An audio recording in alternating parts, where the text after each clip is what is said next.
Morning ರೌಂಡ್ಸ್ಗೆ ಮತ್ತೆ ಸ್ವಾಗತ. ರಾಜ್ಯದ ಏಕೈಕ ಮಹಿಳಾ ವಿವಿ ವಿದ್ಯಾರ್ಥಿನಿಯರು ಇವತ್ತು ಪ್ರತಿಭಟನೆಗೆ ಮುಂದಾಗ್ತಿದ್ದಾರೆ. ಕಾರಣ ವಸತಿ ಮೂಲ ಸೌಕರ್ಯ ನೀಡುವಂತೆ ಸ್ಟೂಡೆಂಟ್ಸ್ ಪ್ರೊಟೆಸ್ಟ್ ಆಗ್ತಾ ಇದೆ. ವಿಜಯಪುರದ ಮಹಿಳಾ ವಿಶ್ವವಿದ್ಯಾಲಯ ಕ್ಯಾಂಪಸ್ನಲ್ಲಿ ಧರಣಿ ಕೂತ್ಕೊಂಡಿದ್ದಾರೆ ವಿದ್ಯಾರ್ಥಿನಿಯರು. ನಮಗೆ ಹಾಸ್ಟೆಲ್ ವ್ಯವಸ್ಥೆ ಸರಿಯಾಗಿ ಮಾಡೋ ತನಕ ಕೂಡ, ಅಂದ್ರೆ ಹಾಸ್ಟೆಲ್ ವ್ಯವಸ್ಥೆ ಮಾಡಿಕೊಡೋ ತನಕ ಕೂಡ ಈ ಪ್ರತಿಭಟನೆ ಕೈ ಬಿಡಲ್ಲ ಅಂತ ಆಗ್ರಹಿಸಿದ್ದಾರೆ. ಅಧಿಕಾರಿಗಳ ಮುಂದೆ ಪಟ್ಟು ಹಿಡಿದಿದ್ದಾರೆ ನೂರಾರು ವಿದ್ಯಾರ್ಥಿನಿಯರು.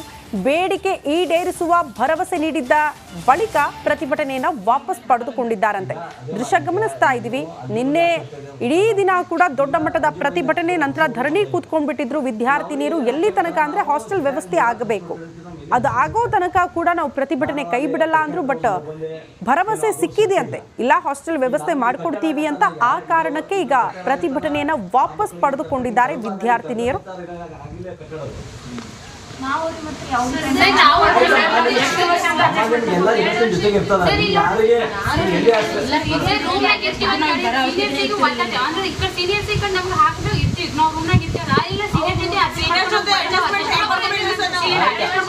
ಹೊಸ ಹುಡುಗ ಬಂದಾಗಿಲ್ಲ, ಈಗ ಅವ್ರಿಗೆಲ್ಲ ಹಾಕಬೇಕಲ್ಲ. ನಾವು ಸಿಟಿಯಾಗ 3-4 ಹಾಸ್ಟೆಲ್ ಕಳಿಸ್ತೀವಿ, ನಮ್ಗೆ ಎಲ್ಲಿ ಹಾಸ್ಟೆಲ್ ಸಿಗ್ತಾರೆ.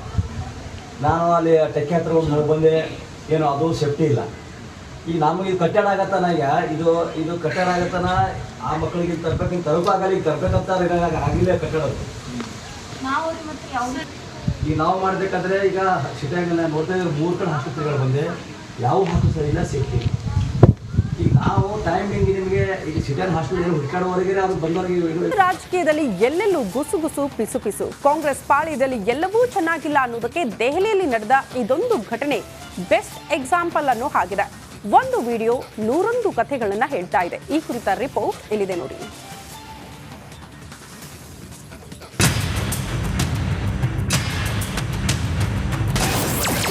ಸ್ವಾಮೀಜಿಗೂ ಹೇಳಿ ಕೊಟ್ಟವರುಂಟು, ಲಿಫ್ಟ್ನಲ್ಲೇ ಸಿಎಂ ಪರಂ ಗುಸುಗುಸು ಮಾತು. ಸಿದ್ದರಾಮಯ್ಯನವರು ಈಗಾಗಲೇ ಅನುಭವ ಮಾಡಿದ್ದಾರೆ. ನಮ್ಮ ಡಿ.ಕೆ. ಶಿವಕುಮಾರ್ ಅವರಿಗೆ ಅಧಿಕಾರ ಬಿಟ್ಕೊಟ್ಟು ಅವ್ರು ಒಳ್ಳೆಯದಾಗಲಿ ಅಂತ ಹೇಳಿ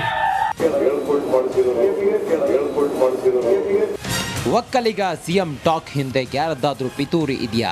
ಸಿಎಂ ಕುರ್ಚಿ ಬಿಟ್ಟುಕೊಡುವಂತೆ ಚಂದ್ರಶೇಖರ್ ಸ್ವಾಮೀಜಿ ಬಹಿರಂಗವಾಗಿ ಹೇಳಿದ್ದೇಕೆ? ಸ್ವಾಮೀಜಿಗೆ ಯಾರಾದ್ರೂ ಹೇಳಿಕೊಟ್ಟು ಸ್ಟೇಟ್ಮೆಂಟ್ ಕೊಡಿಸಿದ್ರ?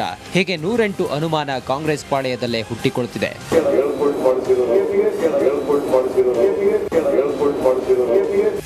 ನೋಡಿದ್ರಲ್ವಾ, ಅದ್ಯಾರೋ ಹೇಳಿಕೊಟ್ಟು ಶ್ರೀಗಳಿಂದ ಆ ಹೇಳಿಕೆ ಕೊಡಿಸಿದ್ರ ಅಂತ ಸಿಎಂ ಸಿದ್ದರಾಮಯ್ಯನವರೇ ಅನುಮಾನ ವ್ಯಕ್ತಪಡಿಸಿದ್ರು. ಗೃಹ ಸಚಿವ ಡಾಕ್ಟರ್ ಜಿ ಪರಮೇಶ್ವರ್ ಅದಕ್ಕೆ ಹೌದು ಅನ್ನುತ್ತಾ ತಲೆಯಾಡಿಸಿದ್ರು. ದೆಹಲಿಯಲ್ಲಿ ಮಾಧ್ಯಮಗಳ ಎದುರು ಮೊದಲು ಮಾತನಾಡಿದ ಸಿಎಂ ನಂತರ ಲಿಫ್ಟ್ನಲ್ಲಿ ಈ ರೀತಿ ಟಾಕ್ ಶುರು ಮಾಡಿದ್ರು.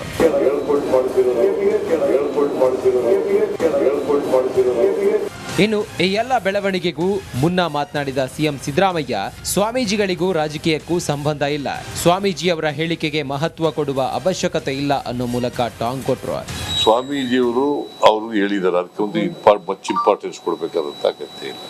ಬಿಕಾಸ್ ಸ್ವಾಮೀಜಿಯವರಿಗೂ ರಾಜಕೀಯ ಪಕ್ಷಕ್ಕೂ ಏನ ಸಂಬಂಧ ಇರ್ತದೆ. ಯಾರು ಚೀಫ್ ಮಿನಿಸ್ಟರ್ ಆಗಬೇಕು, ಯಾರು ಮತ್ತೆ ಚೀಫ್ ಮಿನಿಸ್ಟರ್ ಆಗಬೇಕು ಅಂತ ತೀರ್ಮಾನ ಮಾಡೋರು ಯಾರು? ಮತ್ತೆ ಶಾಸಕರು, ಪ್ರಜಾಪ್ರಭುತ್ವದಲ್ಲಿ ಶಾಸಕರು ತೀರ್ಮಾನ, ಮತ್ತೆ ಹೈಕಮಾಂಡ್ ತೀರ್ಮಾನ ಮಾಡೋದು. ಇನ್ನು ದೆಹಲಿಯಲ್ಲಿ ಮಾತನಾಡಿದ ಸಚಿವ ಬೈರತಿ ಸುರೇಶ್, ಸಿಎಂ ಮತ್ತು ಡಿಸಿಎಂ ಮಧ್ಯೆ ಸಂಬಂಧ ಚೆನ್ನಾಗಿದೆ, ಯಾರು ತಂದಿಡೋದು ಬೇಕಾಗಿಲ್ಲ ಅಂದ್ರು. ಸಿದ್ದರಾಮಯ್ಯ ಸಾಹೇಬ್ರು, ಡಿ.ಕೆ. ಶಿವಕುಮಾರ್ ಸಾಹೇಬ್ರು ಇಬ್ರು ಪ್ರಬುದ್ಧರಿದ್ದಾರೆ. ಅವರಿಬ್ರು ಒಳ್ಳೆ ಟರ್ಮ್ಸ್ ಅಲ್ಲಿ ಇದ್ದಾರೆ. ಅವರೇನು ಬೇರೆ ಅಲ್ಲ. ನಮ್ಮ ಪಕ್ಷದ ಮುಖ್ಯಮಂತ್ರಿಗಳು, ನಮ್ಮ ಪಕ್ಷದ ಉಪಮುಖ್ಯಮಂತ್ರಿಗಳು, ಅವರಿಬ್ರು ಮಾತಾಡ್ಕೋತಾರ. ಹೈಕಮಾಂಡ್ ತೀರ್ಮಾನ ಮಾಡ್ತದೆ ಯಾರು ಮುಖ್ಯಮಂತ್ರಿ ಉಪಮುಖ್ಯಮಂತ್ರಿ ಆಗ್ಬೇಕು ಅಂತ ಹೇಳಿ. ಅವ್ರಿಗೆ ನಾವು ಬೆಸಿಗೆ ಮಾಡ್ಬೇಕೆ ಹೊರತು ಅವರಿಬ್ರು ಮಧ್ಯದಲ್ಲಿ ತಂದಿಡುವಂತ ಕೆಲಸ. ಒಟ್ನಲ್ಲಿ ಒಕ್ಕಲಿಗ ಸಿಎಂ, ದಲಿತ ಸಿಎಂ ಮತ್ತು ಲಿಂಗಾಯತ ಸಿಎಂ ಕೂಗು ಕಾಂಗ್ರೆಸ್ನಲ್ಲಿ ಕುರ್ಚಿ ಕಾದಾಟಕ್ಕೆ ಹಿಡಿದ ಕೈಗನ್ನಡಿ ಎನ್ನುವಂತಿದೆ. ಇದಕ್ಕೆ ಹೈಕಮಾಂಡ್ ಅದ್ಯಾವ ಮದ್ದು ಅರಿಯುತ್ತೋ ಕಾದು ನೋಡಬೇಕಿದೆ. Bureau report, republic.